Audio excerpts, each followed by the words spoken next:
What's up, you guys? Welcome to another episode of A Spark Ignited. I'm your host, Danielle Nicole, and I'm so excited you guys decided to join me today. Today, I'm talking about dating with intention. And the reason why this topic is so heavy on my heart is because I wrote 2 novels this year. I released my first one in February called Hearts in Motion. And I just released the second one, the follow-up to Hearts in Motion, More Than Before, just a few weeks ago. And the sole purpose of those books is just dating with integrity and going about finding your life partner with intention. There are certain things we should be looking for whenever we join our lives with somebody, you guys. And telltale signs are always at the very beginning. Of course, you got to get to know someone and date them for a while to really see the true essence of a person. But a lot of the times you can really feel the heart and soul of a person the more you talk with them, engage with them, and the little signs that they show you along the way. So we're going to do this Q&A style. So sit back and relax and I'll dive in. Welcome to A Spark Ignited. I'm your host, Danielle Nicole Ramsey, here to help you light up your life with inspiration, real talk, and a whole lot of fun. It's time to ignite the spark within you and dive into the stories and wisdom that'll keep you moving forward. Let's make some magic happen.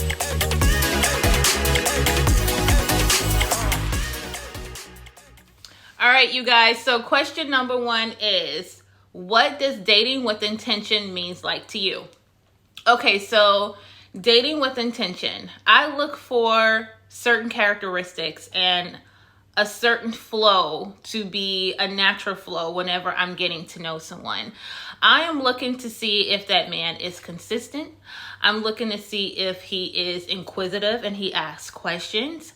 I'm looking to see if he makes me a priority. And this is one of those things where we don't even have to be exclusive for me to be a priority. And I say that because when you're dating with intention, you want to feel as if you're a part of this person's world, okay? That's how it's supposed to feel. Now, if you're dating casually, none of this applies. But that's not what this episode is about. It's about dating with intention. So me feeling as if I'm a priority in his life, that's very, very important to me. And also just his respect level, his ambition, his courage, his personality. I'm looking for all of those different things. I'm looking to see if this man wants to hear my voice first thing when he wakes up. I'm looking to see if he's checking on me throughout the day. Not all day because we are busy, right? But just a little afternoon, like, hey, how's your day going? Just letting you know I'm thinking about you, or what you have for lunch, or how's work going, whatever, just to give you conversation and to let you know that he's thinking about you. And I'm also seeing if he wants to hear my voice last thing before he goes to sleep at night. Do I get that good night? Those things matter to me, and that is the bare minimum, okay? That should be happening. If you're not getting that, then he's not dating you with intention. He's just passing by, okay? Now, when I say, is this man asking questions? I am a question asker, okay? I'm very inquisitive because how am I going to get to know you if I don't ask questions about you?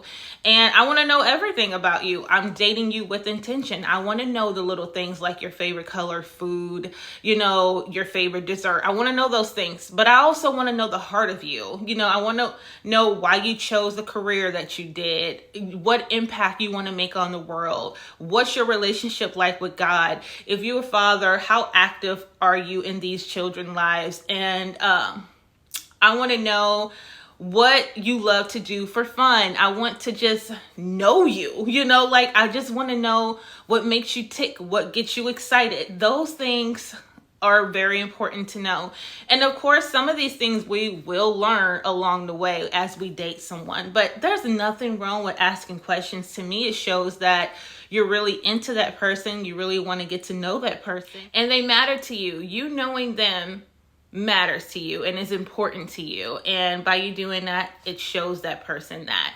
So yeah, I look for things like that because I know I'm super inquisitive when I'm getting to know someone because I'm trying to see if we're a good match. I'm trying to see if we connect spiritually, emotionally. I'm trying to see if all the important things are lining up. You can't just look good and all of that, the chemistry just can't be on point. I need to know there's intent behind why I'm allowing you into my world.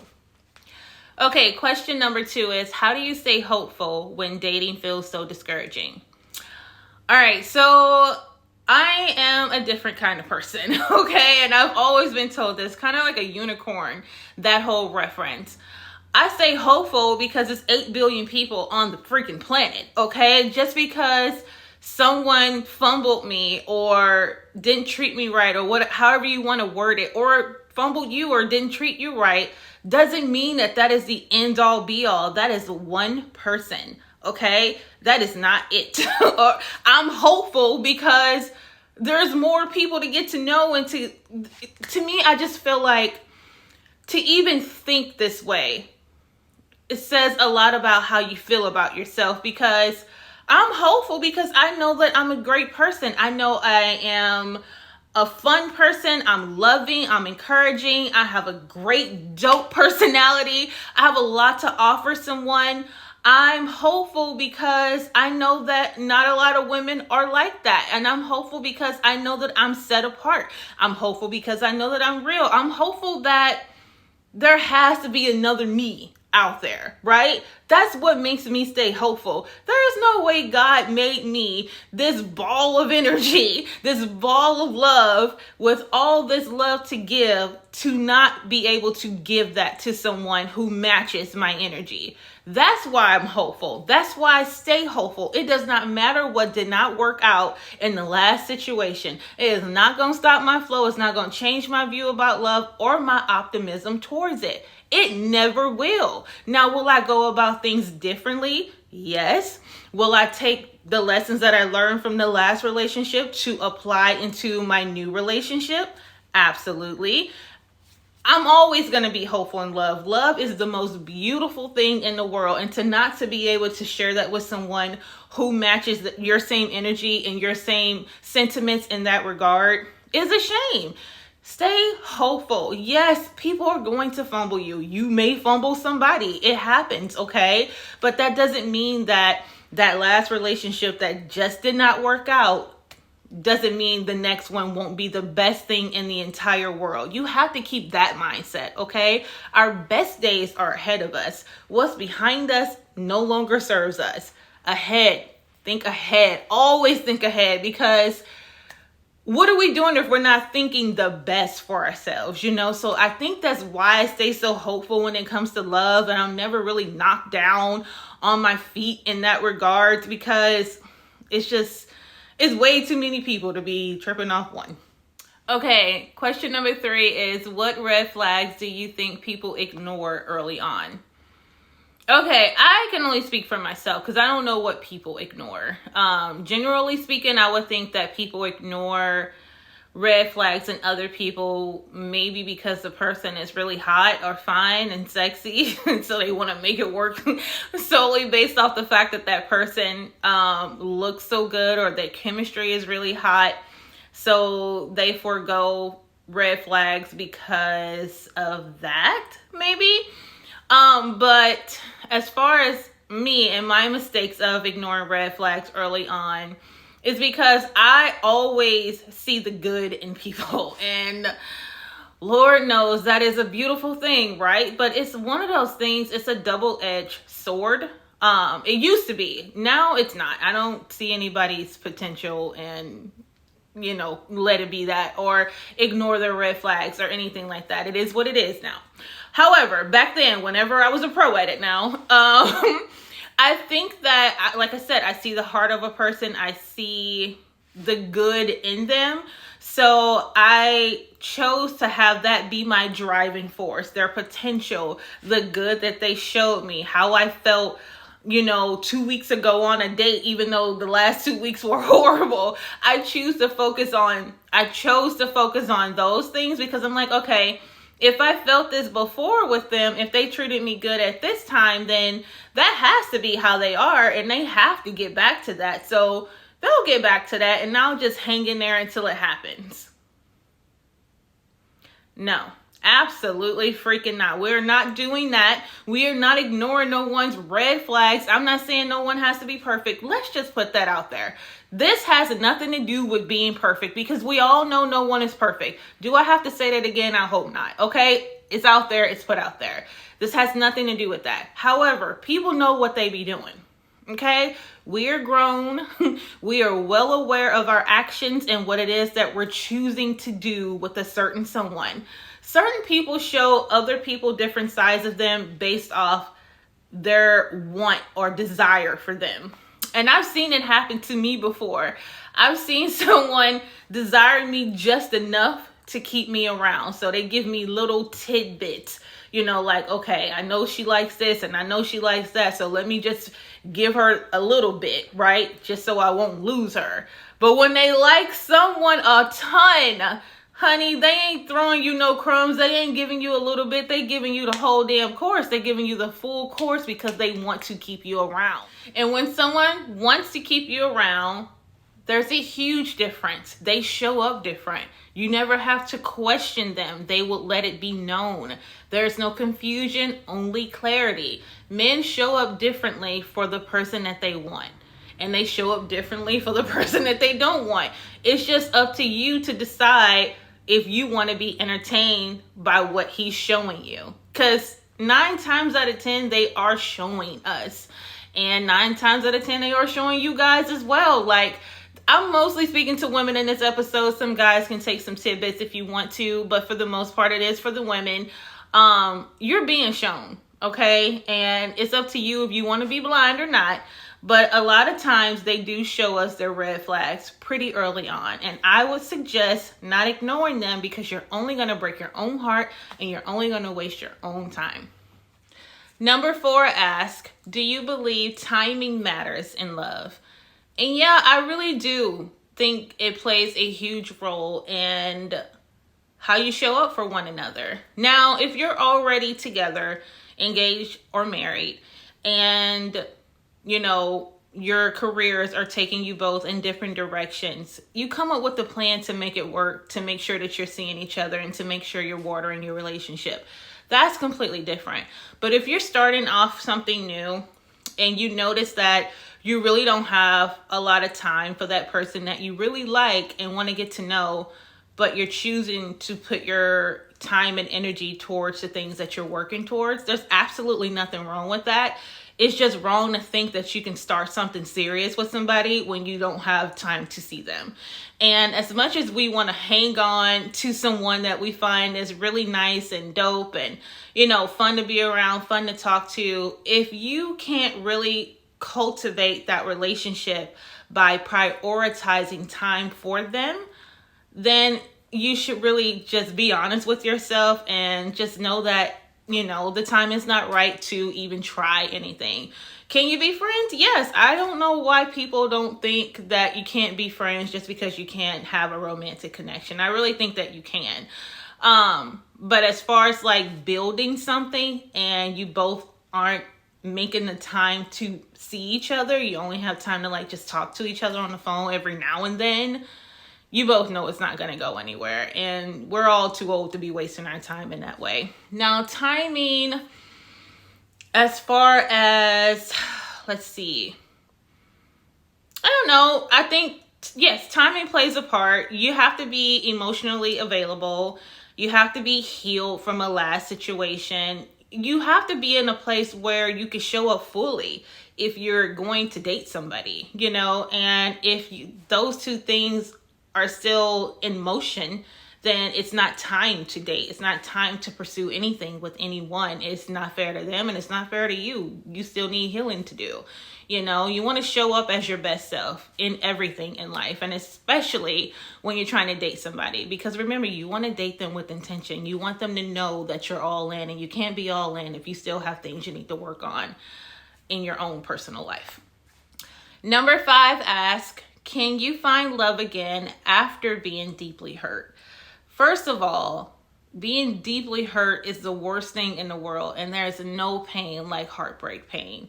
But my answer to that question is absolutely you can. But first things first, after you've been deeply hurt by someone, you want to make sure that there's no residue left from that past relationship before you start pursuing a new relationship or to start dating again, because there's a lot of healing that needs to take place if you're deeply hurt. And there are certain steps that you need to take. I'm trying to think of a time if I was deeply hurt by the ending of a relationship years ago. And the only one that I can come to mind is my very first big girl relationship in my early 20s. And when that didn't work out, I felt like I couldn't believe it. You know, I had thought I found my soulmate and I thought I was going to spend the rest of my life with him. And when that didn't work, and even the way it fell apart, I just couldn't believe it. It was like I fell in love with someone I didn't know. The way that panned out, he turned out to be a completely different person, someone that did things that I didn't think he was capable of doing. So I was hurt in a lot of ways. I really was. But I was also very young when that ended. I was 23, and I'm pretty sure I probably just moved the hell on. I'm pretty sure I did. Like, I remember being 23, fun and having fun and being single, but I did feel the pain of that ending though. Did I take the proper time to heal and things like that back in the day? I probably did not. But that's definitely something I would suggest before you move forward in pursuing a new relationship. You absolutely can fall in love again.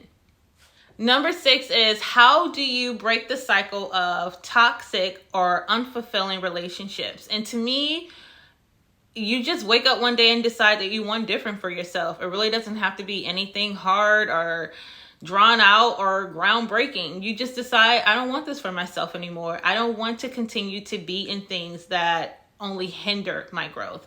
I don't want to be in things that makes me feel like I'm not at peace. I don't want to be with someone that gives me anxiety. I don't want to be with someone who doesn't bring out the best part of myself or the best version of myself. And I feel when you're in something healthy with someone that you're going to feel at peace. You're not going to be full of anxiety. You're not going to have, just these angst feelings about this individual that you're questioning every day. And that alone is a telltale sign that you want to get out of it.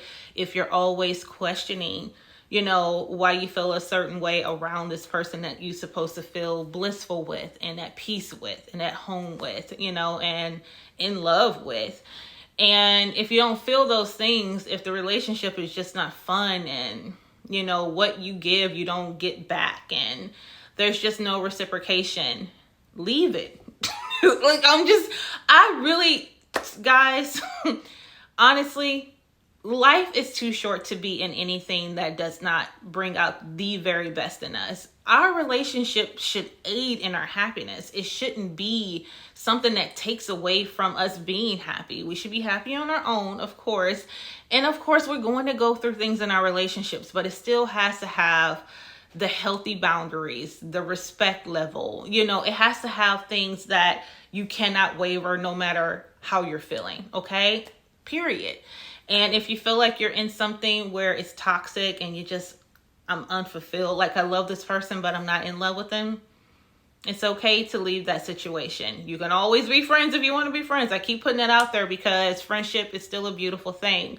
But you don't have to tie your life to somebody you feel that only toxic vibes and, the feeling of being unfulfilled comes with that.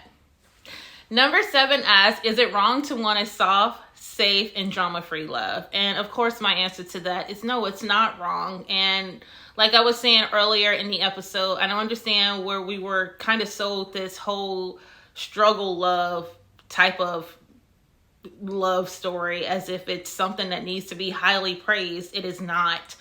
Last thing we want to do is to come home to chaos and to come home to a place that doesn't feel like home, or it's unsafe, or it's full of drama and it's a chaotic mess.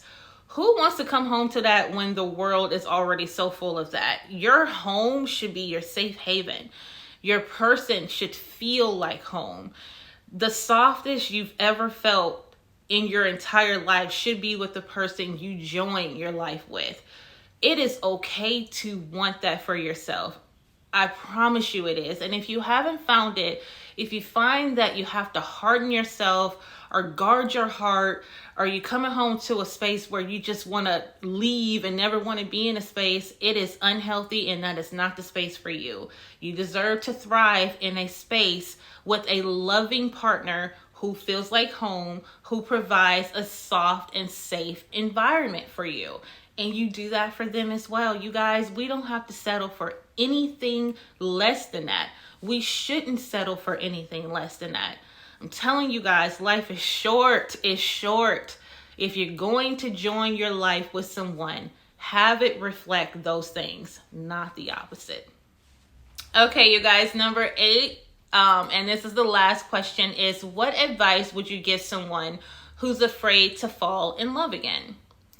And my advice would be that it is absolutely okay to guard your heart, but it's not okay to keep it locked away forever. Because if you want to fall in love, you have to go all in, which means you give someone the chance to hurt you again, which is the sucky part.